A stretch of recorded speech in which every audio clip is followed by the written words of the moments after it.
Welcome to another video from Cardboard East. My name's Jay. I play board games from Asia and share what I find with all of you. Except today, I'm not in Asia.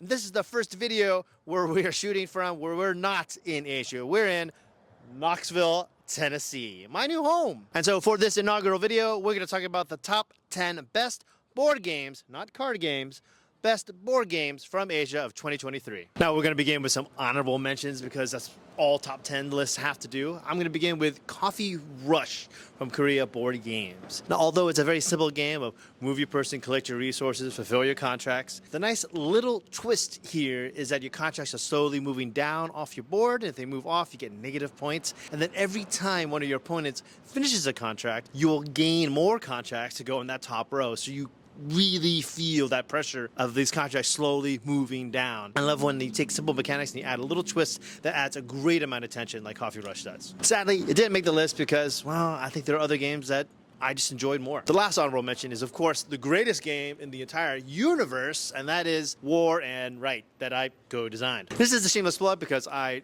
co-designed and developed this game, but I do think it's a lot of fun. I want to make diplomacy in 30 minutes, and I think we were successful with that. So if you find yourself in front of a copy, definitely check it out. I would definitely appreciate it. Coming in at number 10 is Animals Gathering from Taiwanese publisher Wonderful World Board Games. Now, if you're unfamiliar with Wonderful World Board Games, they specialize in games that are easy to learn and have a good enough twist and depth to their gameplay. I think Animals Gathering is an excellent example of this. On your turn, you either get resources or you get an animal card. That's it. But what makes this approachable is that even on other players' turns, when they're getting resources, you're getting resources, so you don't feel downtime in the game. But what elevates this to the number 10 spot is the production of the game. I love the fact that they chose to give their cards this huge, big, epic card feel. And I love the components that you create, these crystallized animals. And I absolutely love the look and feel of this game. I do think Wonderful World Board Games is a publisher to keep your eyes out for as they come up with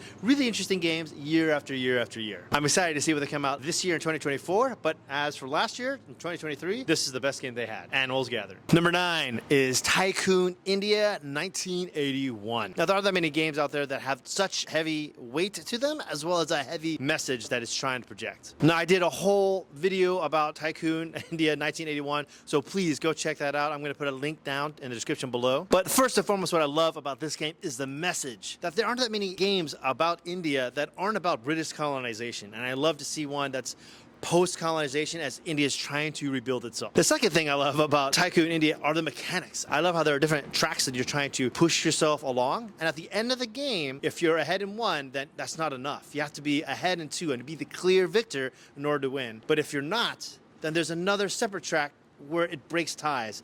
And I love in that game where you're always trying to push and pull on different tracks. You're keeping track of what everyone else is doing, and I love that dynamic of the gameplay. Now, I do feel that I'm not giving the game enough justice here because I do think that this game is worth talking about and in depth, and that's why I made a special video about it. But it's easily my number 9, Tycoon India 1981. Coming in at number 8 is Wonder Bowling. This game is just ridiculously simple, but so much fun. It has knocked another game out of the box as far as I'm concerned. All you're doing is you're picking up a mallet and you're hitting the box. And your goal is to knock all the pins but one, and that's a strike. Because it's very easy to knock them all over, but it's really difficult to knock all but one. And what's so fascinating about this game is that as the game goes on, you develop a rhythm, you get a sense of how hard to hit and where to hit, and before you know it, everyone at the table is going to strike after strike after strike after strike after strike. And it's just so fulfilling to see like the pins fall down. Wonder Bowling is yet another game in the Fun Brick series from Itten, and I've covered a lot of the Fun Brick games, and I'll put a link down below and you can hear more thoughts about the Fun Brick series from Itten, because I definitely think they are worth exploring, especially Wonder Bowling. Number 7 is Tokyo Highway Rainbow City. Now, Tokyo Highway is already one of the best board games to ever come out of Japan, and Rainbow City came out just last December, and it already is one of the best games to come out last year. Now, this may sound like a little bit cheap. Is it an expansion? Well, it's a standalone expansion, but this is Tokyo Highway the way it is always meant to be. All the roads have little rubber ends on the grip to give them better grip, so that way the city isn't falling apart. All the cars are made of rubber now instead of wood, so they grip onto the roads just a little bit better. And then there's this Salt Bay sprinkle of color all throughout the city with the different landmarks that you have, like Tokyo Towers, this giant red spike right in the middle of the city. I love this game, and this is the best version of it. I already made a video of this. I'll put a link down below in the description for you to check out and see the full playthrough of it, and you can hear all my thoughts on it and why it is the best version of Tokyo Highway. Is it going to change your mind about Tokyo Highway? Maybe, maybe not, but I think if you had to get one copy of Tokyo Highway, it's got to be Rainbow City. Out of nowhere, from a publisher that I had never heard of, from a designer I had never heard of, Bricolage Heads came out of nowhere at the tail end of 2023 and just blew my mind. Bricolage Heads is a two-player game about rival artists fighting for control of a city, and they specialize in bricolage arts, which, if you're not familiar with, is just them taking junk and making art, but not just any art, massive giants of art, from feet to torso to head, and building all three in the game takes some doing. Essentially in the game, what you're doing is you're going around building a logistic trail of telling people how awesome you are, then building some bricolage art somewhere in the city, and then corralling all your fans to that locale and then having them vote on it. This is one of the strangest games I've ever played, but so fascinating. Think of Brass for two players with an art theme, and I think you'll get an idea of what Bricolage Heads is really all about. I've only played it a handful of times, and I'm not even sure if I know what it's all about. Now, there's a big asterisk here because the original rules made the game extremely tight. I've added a variant on there, and it makes the game a little bit looser, and everyone I played it with prefers my variant, and maybe I'm playing it wrong. I'm not entirely sure, but I love the way that I've been playing it, and so do all my friends, and it's been a real joy to explore this game because this stands out as one of the most unique games from Asia in a long time. Bricolage Heads, definitely give it a try. Uchibikoya every year releases another game that enters in the top 10, and that's because they just do an excellent job. Now, a few years ago, they came out with a two-player Euro game called Sapporo 1876, and they surpassed it this year, or last year, with Otaru 1899. Now, with Otaru 1899 out, there isn't much reason for me to suggest Sapporo because I think Otaru just does Sapporo, but just better. It is a two-player resource management game, but now there are unique player powers so that every time you play, it's vastly different. There's also a little boat that gives you one extra AP just to give you a little bit more flexibility in gameplay. There's extra scoring involved. It is a perfect two-player strategy game. If you're looking for a nice resource management game for two players, this is one of the best things you could possibly find. The twist for me is that every time you move and choose one of the 4 actions that you have in the game, a countdown clock occurs. And as you play the game, you control when the countdown ends the game. Not many games do that, but I love games that are player decided, and this is just the one that really sings for me, and that's Otaru 1899. Number 4 is yet another game to come out of Taiwan, and that is Pili. Now, if you're not familiar with Pili, I talked a little bit about it in front of in my Essen series of videos last year, but Pili is about, well, check out this clip right here. Yeah, it's puppet TV shows with CG kung fu magic spells. That's Pili. And back in the 80s, I think 90% of Taiwanese people watched this show. It was huge, and it still is huge. I think last year in Taiwan, there was a new movie that came out that revolved around the characters. And this board game is just epic. It reminds me of Fantasy Flight, the best era of Fantasy Flight back in like the 2010s or 2012s or so, where I think Fantasy Flight was just on top of its game. In this game, it's 2 halves. The first half is you're this newcomer to the land of Pili. You're learning kung fu skills. You're beefing up your strengths. You're harnessing your chi.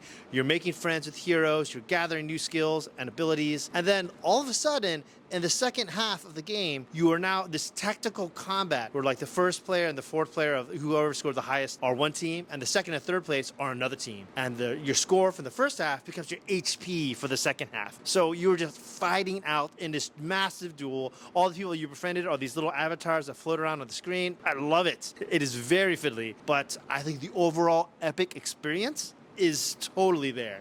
If you're looking for a kung fu drama personified like in a board game, this is it. Taiwan Night Market is easily one of the best games to come out of Asia in a very long time. One of the best board games to come out of Taiwan ever, and it's just one of the best games of 2023 in my eyes. Taiwan Night Market is an excellent auction game where you and several other players are vying for control of one of the many night markets in Taiwan. Every round, customers are going to be walking from top to bottom, slowly looking for a store to go and consume food in. And you could either have something with like ramen, you could have something with like a bubble tea, whatever it is, but you're competing against all the other players. And you know some of the customers that are coming out, but not all of them. There's just that enough twist in there. What's really, really cool though is that you can combine stalls next to other stalls, so you have bigger stalls, so you get more customers and make even more money. But the best part about this game, which really elevates it for me, is the expansion. And the expansion, every round, you get to have one extra choice that you can add to your booth. Sometimes you add like a little food stall. Sometimes you can have the trash can mafia, where you have a trash can and other players have to pay you money because you're taking out their trash. You could change the style of your booth just so you could fit for that round, so you're making even more money, get more tables. You can have a speaker that blasts out music so people will skip your opponent's store and come to you. I really, really love this expansion board, and that what really elevates Taiwan Night Market from being an average auction game to one of the best. Number 2 is another December release, and that is like a rocket shooting up through the ranks, is Rumble Nation Deluxe. Now, if you're familiar with Rumble Nation, that came out, I believe, in 2017. The Hobby Japan version came out in 2018. And then now they have Rumble Nation Deluxe, which takes the previous edition and just makes it more deluxified. Now, what do they deluxify? Well, they deluxify the map, so the map is a lot bigger. All the players have their own set of dice, as opposed to just one dice that you share. And everyone has their own daimyo meeple, which towers over all the other meeples. So you went from cubes to meeples. It kind of has that El Grande style of evolution. It's a nice 30-minute area control game. You throw your dice, you choose where you want to place your soldiers, or you activate a tactics card, which is just once in a game style play. But what is so good about Rumble Nation is that you have the second half of the game where you go through each of the 11 areas, and whoever wins area 2 gets reinforcements to all the adjacent areas. Whoever wins area 3 puts adjacent troops gains more troops to all their adjacent areas. And you see that nice cascading effect that leads up to the penultimate area 12 worth the most points. Now, what's so fascinating about Rumble Nation is that depending on how the areas are arranged, you could totally choose to put your troops in other places. And trying to plan ahead for that second half of the game with that cascading effect is just so fascinating to play. Rumble Nation Deluxe's best edition, though, is the Daimyo Superpowers, where you're allowed once per game to activate your daimyo's power, and that could be anything from pushing enemy soldiers out of your area, crossing an ocean, things of that nature. Rumble Nation Deluxe is easily the second best game of 2023. And last, we come to number 1 by the riverside for, of course, Come Sail Away, a game that is just smooth like butter. I spent a whole video gushing about how much I love this game. If I had to do my top 100 games from Japan again, updated for 2023, ooh, this would easily be on the list and definitely really high up there. I haven't played a game that just plays so smoothly like this in such a long time. And I absolutely adore Takako Takarai's art once again. But if you're new to Come Sail Away is just you are owner of a big cruise ship. People are coming onto your cruise ship and you're assigning people rooms. And as the rooms get filled, these tiles flip over, and you slowly, as the course of the game, you'll find yourself getting more and more tiles are being filled, and you can't fill the rooms as much. The main twisted mechanic here is that there is a Mancala style where you pick up a certain arrangement of meeples, be it yellow, blue, or green, or whatever, and you have to drop them in order. So you have to fill up your boat from left to right, top to bottom, right to left, if you just drop it left and right here or wherever, by the end of the game, you're going to be really struggling to make connections and fill up those rooms. The biggest downside of Come Sail Away, though, is that it's a big box. It's the biggest box that Sashi has ever came out with.